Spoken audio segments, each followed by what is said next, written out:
पुनर्विवाह भाग अंतिम. नाही म्हटले तरी दिवसभर आदित्यची बरीच सारी धडपड चाललेली होती. त्यामुळे कसेबसे जेवण आटपून तो बेडवर आडवा झाला. त्याला लगेच झोप लागली. आरोही खोलीत आली तेव्हा तो गाढ झोपलेला होता. आरोहीने त्याच्या केसातून हात फिरवत त्यांच्या अंगांवर पांघरून ओढले आणि स्वतःही झोपी गेला. 3-4 दिवस घरात थोडी शांतताच होती. आरोहीचे डोहाळे जेवण थोडे लांबवण्यात आलेले होते. कारण कितीही झाले तरी दुःखाचे सावट होते ना. भावनिक कुटुंब असल्याने दुसऱ्यांचे दुःख ते आपले दुःख मानणारे लोक होते.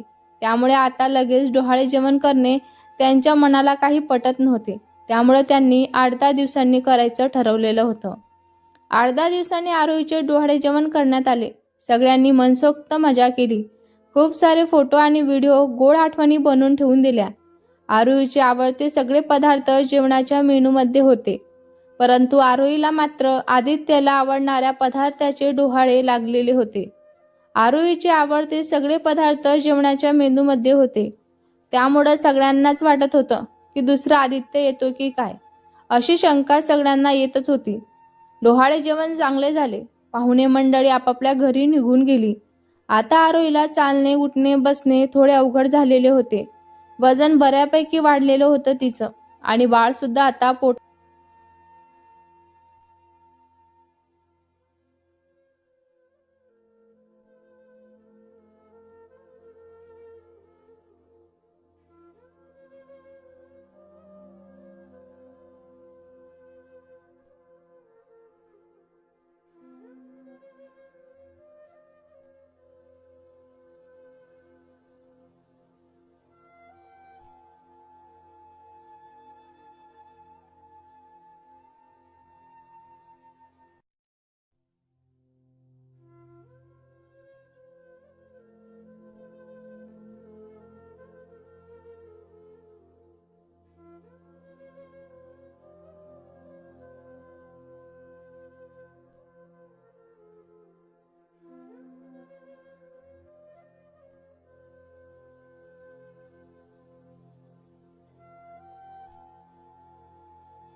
कसले आणि कोणते काढे बनवायला घेतलेले होते. त्याचा सुगंध सगळीकडे पसरलेलाच होता. उद्या मावशी लाडू बनवायला घेणारच होती.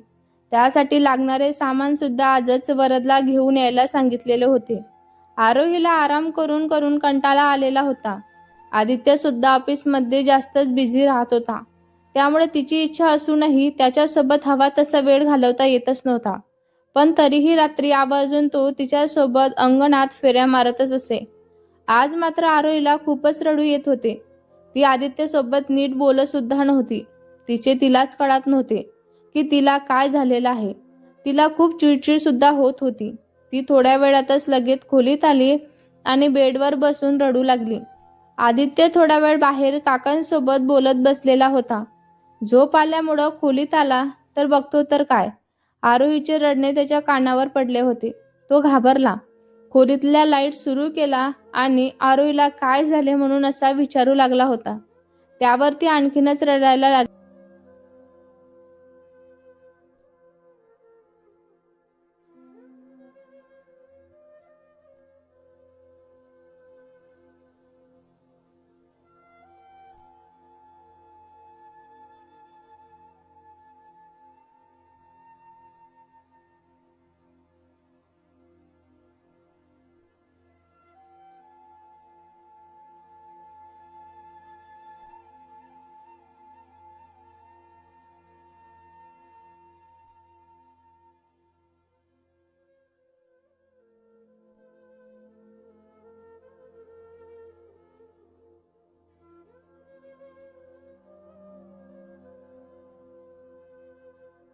आणि स्वतःही झोपला.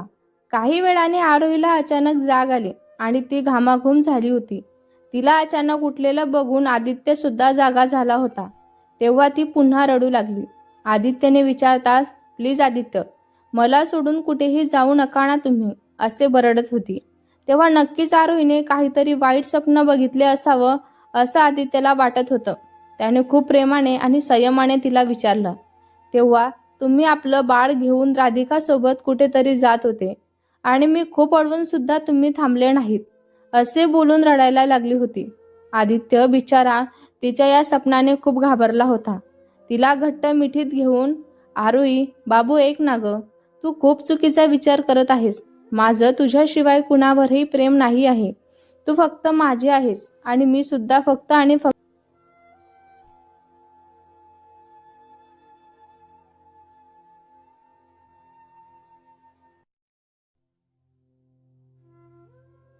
म्हणून मी त्या दिवशी जायला बघत नव्हतो, पण आई आणि तुझ्या सांगण्यांवरून मी गेलो ना. तू तुझ्या डोक्यातून हे सगळं काढून टाक. तू असा विचार करू नकोस. तू म्हणशील तर मी उद्यापासून तुझ्यासोबतच घरी थांबतो, पण प्लीज नाही नाही ते विचार तुझ्या डोक्यात आणू नको आणि स्वतःला आणि आपल्या बाळाला त्रास करून घेऊ नकोस. इतके बोलून तिला पाणी प्यायला दिले आणि पुन्हा तिला कुशीत घेऊन झोपला. आरोही रडतच झोपी गेली, परंतु आदित्यला मात्र काही केल्यास झोप येतच नव्हती. सारखे सारखं आरोहीचे बोलणे त्याला आठवत होते आणि राधिकाबद्दलचा राग पुन्हा उफाडून येत होता. कारण आधीच तिच्यामुळं त्याच्या आयुष्यात खूप अलतापातल झालेली होती आणि आता कुठं त्याचा संसार उमलू लागलेला होता. तर पुन्हा पुन्हा ती या ना त्या कारणाने समोर येतच होती. पण आदित्यला एकच प्रश्न पडलेला होता की आरोही तर राधिकाला कधीच भेटली नाही, मग तिच्या स्वप्नात राधिका कशी काय आली म्हणून. हा त्याच्या डोक्यात प्रश्न फिरतच होता. पण आरोहीला विचारून तिला आणखीन त्रास देणे त्याला योग्य वाटत नव्हते. त्यामुळे सध्या तरी हा टॉपिक तेथे सोडून देणे.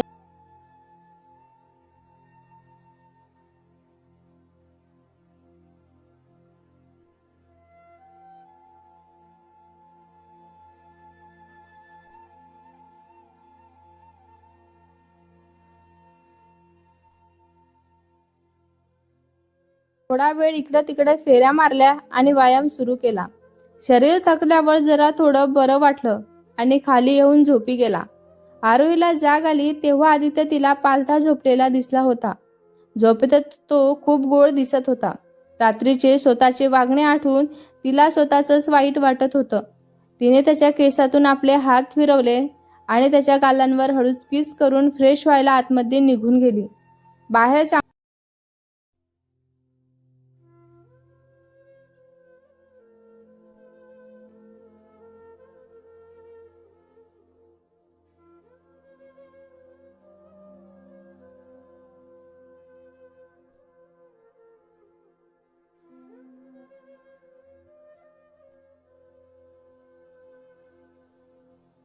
असे तिने सांगितले व आपल्यामुळेच आदित्यची झोप झाली नाही याचे सुद्धा तिला वाईट वाटतच होते.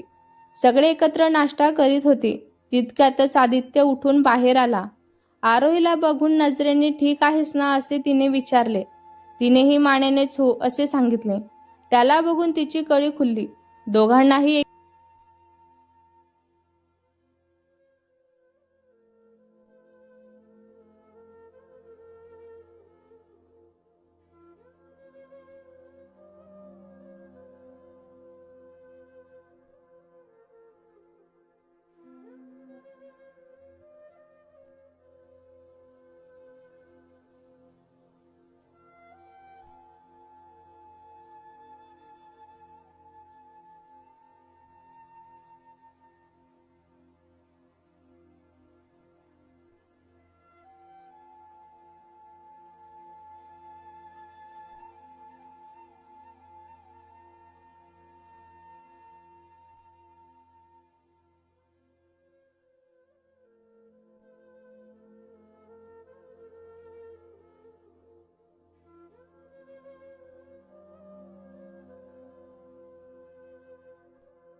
दुपारपासून पोटात हलके हलके दुखत होते, त्यामुळे ती खोलीतच होती.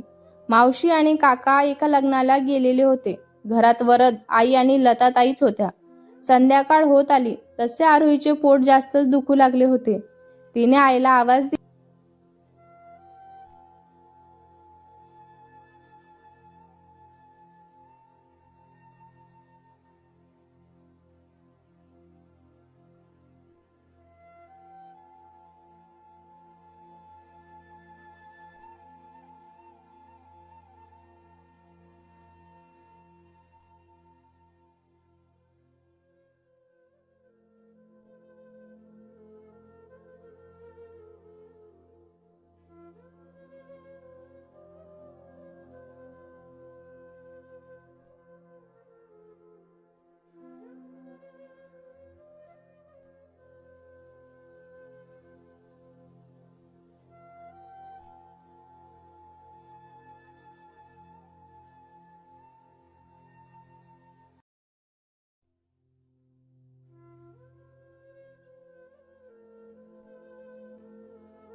गेला आणि तिच्या जवळ जाऊन बसला.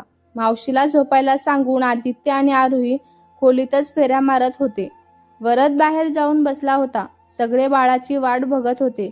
आदित्यने वनिताताईंना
बाळ जोरजोरात रडत होतं. असा टाहू सगळीकडे पसरलेला होता. त्याच्या आवाजाने आरोहीला कळून चुकले होते की देवाने आपलं ऐकलेलं आहे.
आपली पुनर्विवाह ही कथा येथे संपलेली आहे. वाचकांनो, तुम्ही माझ्या या कथेला जे भरभरून प्रेम